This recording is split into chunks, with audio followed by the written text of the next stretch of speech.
แต่ในการโอลมผู้บ่าวเนาะทางสมวยนี่คิดว่า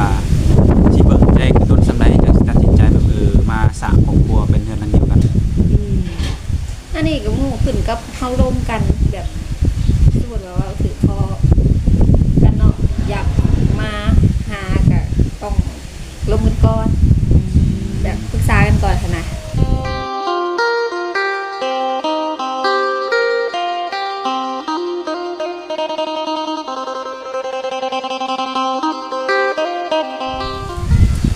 กราบทักทายสบายดีและสวัสดีเด้อพ่อแม่พี่น้อง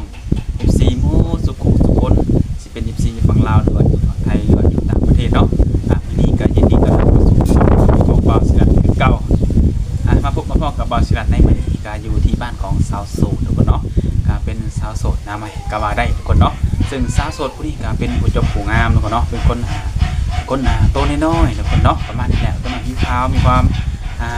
เป็นทหารแพงนี่แหละทุกคนเนาะขอบาสันนี่ก็ได้เห็นเพิ่นแล้วเนาะตอนนี้ก็มีแต่ว่าเนาะให้ FC ลองเบิ่งแล้วกันพิจารณาเบิ่งเนาะว่าสาวโสดคนนี้เนาะสิตกสเปคบ่หรือว่าจะทำความรู้จักกับสามารถทักทายเข้ามาอบรมกันก่อนได้ทุกคนเนาะก็สิบ่ระยะห่างหลายคนก็อยากรู้จักว่าสาวโสดคนนี้เป็นไผหน้าตาแบบใดเนาะงามคือบ่เสื่อว่าบ่แล้วก็นิสัยเพิ่นจะเป็นแบบใดเนาะไปเข้าไปหาทางเบิ่งแล้วก็อบรมสอบถามเพิ่นเลยทุกคนเนาะทุกคนเนาะเปิดภาพมานี่ก็เจอผู้สาวผู้หน้าตาดีผู้จบผู้งามกันทุกคนเนาะก็พูดว่าเป็นอย่างทุกมือเป็นคนงามๆเนาะที่เป็นโสดทุกคนก็เข้าทักทายเพิ่นก่อนเนาะโดยสบายดีมาทุกคนมาเจอคนมีมวยเนาะแนะนำตัวในมีชื่อว่าจังไดเนาะชื่อหมวยนะชื่อซ้ำมวยโดยปัจจุบันอายุจักปีแล้ว26ปีอายุ26ปีคนเนาะอายุ26ปีเคยสร้างครอบครัวบ่ยังบ่เคยจักเทื่อแม่นกลัวผู้เจ้าผู้งามเป็นโสดมาได้จังได๋บ่ฮู้คือกันบ่มักลมผู้บ่าวบ่ไม่บ่มีใครเข้ามานะบ่มีคนมาลมแม่นแต่ว่าในใจนี่คืออยากมีอยู่ผู้บ่าวเนาะแม่นยังมีอยู่อยากสร้างครอบครัวความสร้างครอบครัวเลยบ่เนี่ยแม่นเฒ่าเลยเฒ่าแล้วว่าซั่นนี่นะ26ปีเฒ่าก็เฒ่าเนาะเว้าแท้บ่ในการเรื่องการสร้างครอบครัวแม่นอยากล้มช่วงนี้ว่างบ่มีคนล้มเลยมีคนล้มโดยบ่เป็นหยังคนเดียวหาให้เนาะสำหรับคนล้มแต่ว่าคนที่จะสร้างครอบครัวเลยได้บ่นี่ก็ขึ้นอยู่กับเจ้าเองเนาะโดยคือทางเจ้านี่อายุ26ปีเนาะและอายุผู้บ่าวได้สักบัดนี้มักผู้บ่าวอายุหลายหรืออายุน้อยบ่ติคันลมเข้ากันได้ก็ลมได้บ่ติอายุบ่เกี่ยวเนาะโดย6-70ก็ได้บ่คำว่าบ่ตินี่ว่าได้หรือว่ามีจำกัดได้บ่ได้ประมาณ60ประมาณ60เนาะโดยอายุ60ปีเนาะก็แน่นอนเพิ่นก็อาจจะเคยผ่านประสบการณ์มาแล้วเนาะคือสามวยนี่ยังบ่ทันเคยแม่นบ่โดยก็อยากถามว่าถ้าเป็นเพิ่นนี่ถ้าเพิ่นเป็นผู้บ่าวแบบห้างบ่หมายบ่ลูกติดบ่นี่นะมาเข้ามาลมสมวยได้บ่ได้จะเพิ่นบ่ติเพิ่นบ่ก็ลองเข้ามาลมเบิ่งก่อนถ้าบ่มักสิบอกเองแม่นบ่แม่นก็ให้บอกเนาะบ่แม่นว่าปลดบอกไปเลยบ่ได้เด้โอ๊ยผู้นี้บ่มักบอกนะบ่ว่าบ่ได้เด้ขนาดอันอ้ายบ่ถึงสเปคน้องขอปะนั่นนี่ก็ว่ากันไปเนาะโดยเรื่องหน้าตาเพิ่นได้จ้ะคือเจ้านี่เป็นผู้จบผู้งามหน้าตาบ่ลองมาก่อนอันนี้ก็บอกบ่ได้คือกันบอกบ่ถูกเนาะแม่นชีวะจำกัดหน้าตาแบบคือผู้นั้นเด้อคือผู้นี้เด้อนี่ก็มันก็เป็นไปบ่ได้เนาะโดยเพราะว่าหน้าตาแต่ละคนแน่นอนมันก็บ่คือกันอยู่แล้วเนาะหน้าตาบ่คือพอนิสัยอีกก็บ่คือกันอีกมีสเปคตายตัวอยู่บ่ซะนิสัยดีเข้าใจแบบเฮาเว้าแล้วก็เข้าใจเฮาเฮ็ดเวียกนะบ่อยากให้งี่เง่าปานใดงี่เง่าหรือว่าจุกจิกชีวิตเฮาเกินไปแม่นเวลาเฮาแบบบอกขาเวียกก็คือขาเวียกเนาะโดยบ่ให้ถามถามหยังมากมายเนาะ แต่โตชาวหมวยยังไงสักเป็นบ่แบบนั้น เป็นเพราะว่าเฮ็ดเวียกเด้ เอาแบบว่าเฮ็ดนั่งอยู่อ้ายเฮ็ดเวียกอยู่เฮ็ดกับไผอยู่กับไผเสมอเป็นบ่แบบนี้ เฮาก็ต้องหาเวลาให้มันตรงกัน โอ้ ก็ต้องบอกโมงแล้วเนาะว่า อันตอนนี้น้องว่างช่วงนี้น้องบ่ว่างสินะ สิได้มีเวลาคุยกันแมันบ่ โดย โดยคือช่วงนี้เกี่ยวข้าวแล้วเนาะ แม่น ว่างแล้วแม่นบ่ ว่างแล้ว ว่างตลอด24ชั่วโมงบ่ ก็บ่เพราะว่ามีมือหาเงินเด้ขายเลข โอ้ สาม ผู้สาวขายเด็กอีก ขายเลขทุกคน ขายเด็กอย่าง ขายเลขเราเวียดไทยปกติ ขายทุกเลขบ่ แม่น พอแต่ว่าเพิ่นเปิดนับขายเนาะ แล้วมื้อนี้ได้ขายอยู่บ่มื้อนี้ มื้อนี้ประมาณสีแดงๆเขาส่งมาซื้อ ขายทุกมื้อ โดย แต่ว่ามันเป็นเลขเวียดนี่ขายบ่ดีปานใด เปอร์เซ็นต์ได้จ้ะได้มื้อละเท่าไหร่อ่ะ มันบอกบ่ได้เลย แล้วแต่ แต่ บ่ แต่ละมือขายยอดบ่คือกัน อืม แล้วแต่ มืใด ผู้ซื้อ น้ เนาะ อยมือใดหลายโดย แล้วแต่ผู้ซื้อตัวนี้ก็ได้ เอามื้อได้หลายเท่าไหร่หลายสุดนี่ หลายสุดก็คือเลขลาวเนาะขายเลขลาวได้ประมาณ300,000ประมาณนี้แหละเปอร์เซ็นต์ที่ได้ ประมาณ300,000เนาะอันนี้คือเปอร์เซ็นต์เนาะ โดย อืม โอเคบ่รายได้ประมาณนี้เนาะ ก็พ่อแต่งกลุ่มตัวเอง เอ้ากลุ่มตัวเองแล้วนั่นยังบ่ทันมีลูกมีผัวเนาะ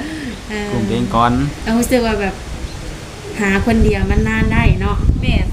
อยากมีคนมาหาซอยบ่หรือว่าอยากมีผู้ดูแลอุปถัมภ์แบบนี้นะ ก็อยากมีอยู่ แต่คือสิบ่มีดอก เป็นอะไรคือว่าบ่มีอ่ะ ย่านบ่มีบุญปานนั้น บ่เรื่องบุญเรื่องวาสนาอีกเลยเนาะ แม่น โดย มันก็ขึ้นอยู่กับการที่ว่าเจ้าโอรมกับผู้บ่าวเนาะคือทางเจ้านี่ก็คืออายุนี่60ลงมาบ่หน้าตานี่พ่อเขาวัดเขาว่าได้ซะเนาะ แม่น แล้วก็มักผู้บ่าวนิสัยดี แบบสถานะผู้บ่าวเลย ใช่ขนาดผู้บ่าวก็โสด บ่าวโสดโสดแบบบ่เคยมีครอบครัวบ่เรื่องอะไร ผ่านการแต่งงานก็ได้ แต่ในใจเขาอยากเจอแบบบ่ทันมีครอบครัวได้เบิ่งไง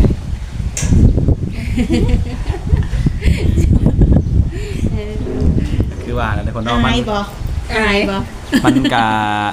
เว้าเรื่องเนื้อคู่เนาะเฮาก็สิมาจำกัดหรือว่าระบุไว้มันก็เป็นไปบ่ได้เนาะ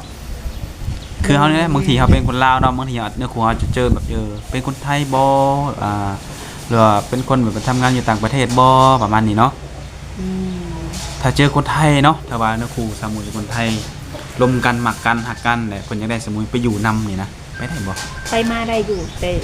ไปอยู่เลยยันบ่ได้ว่าทางพี่กับครอบครัวบ่มีใครอยู่นำพ่อแม่เด้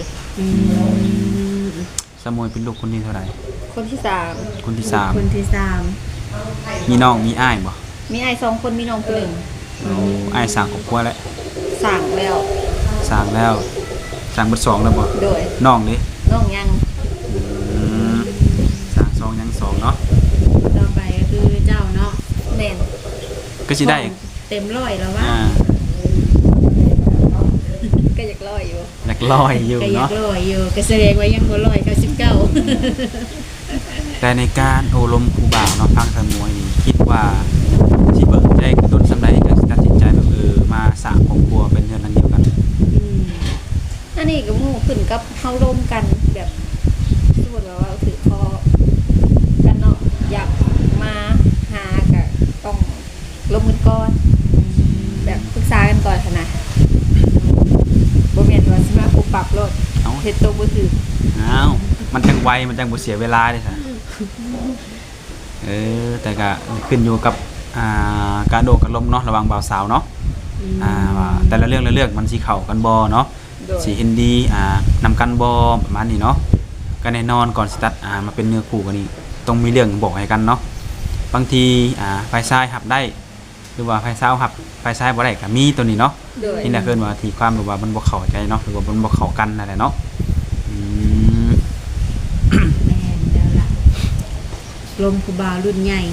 บ่อายหมู่อายครูบ่อย่างหนึ่งแซวอย่างแบบนี้ บ่ อายเนาะ แม่น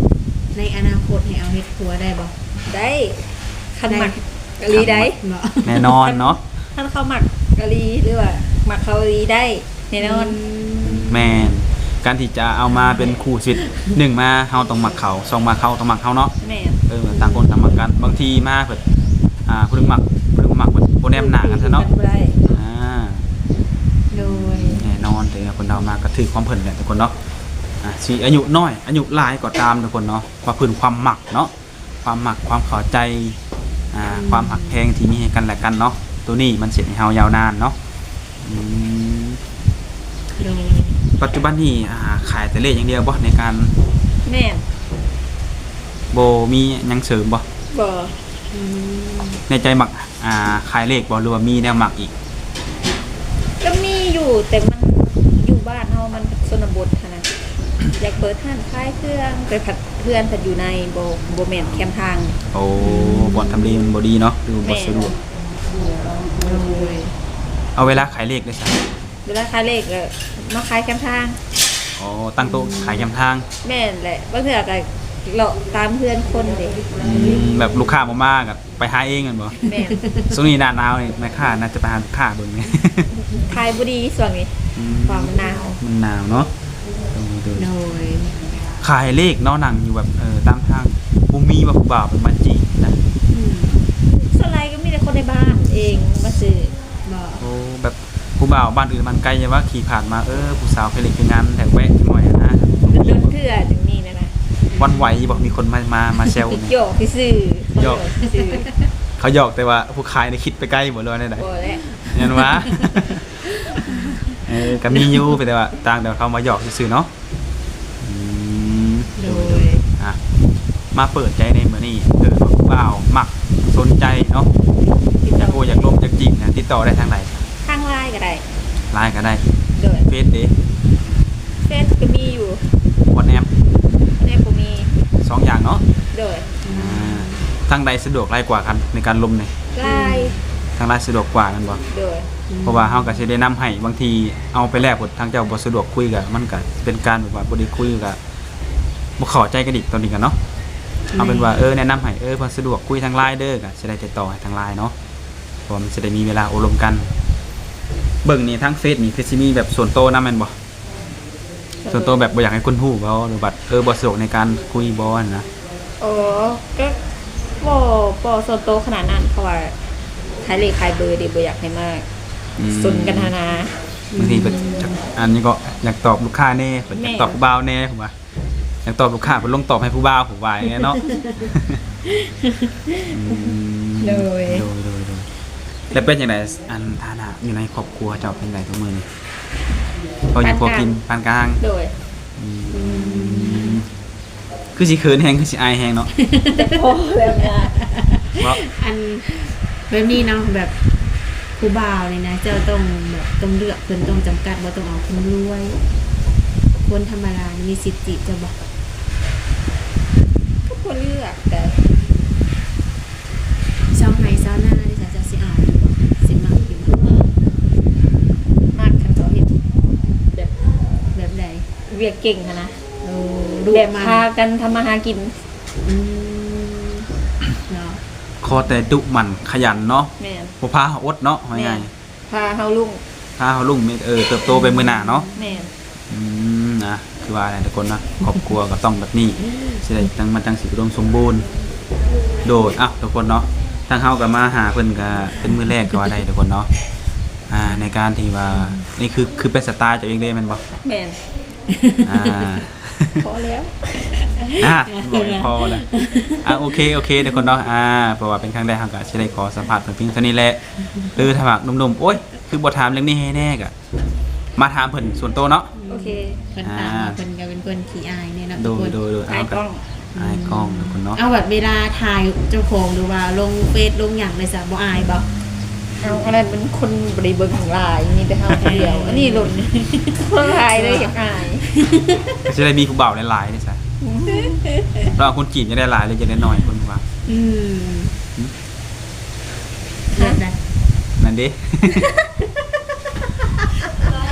โอเคทุกคนเนาะกาว่าอะไรอย่าห่างเนาะคือเบิ่นก็คือสิเกิดกล้องนะไอ้กล้องหลายนั่นแหละเนาะ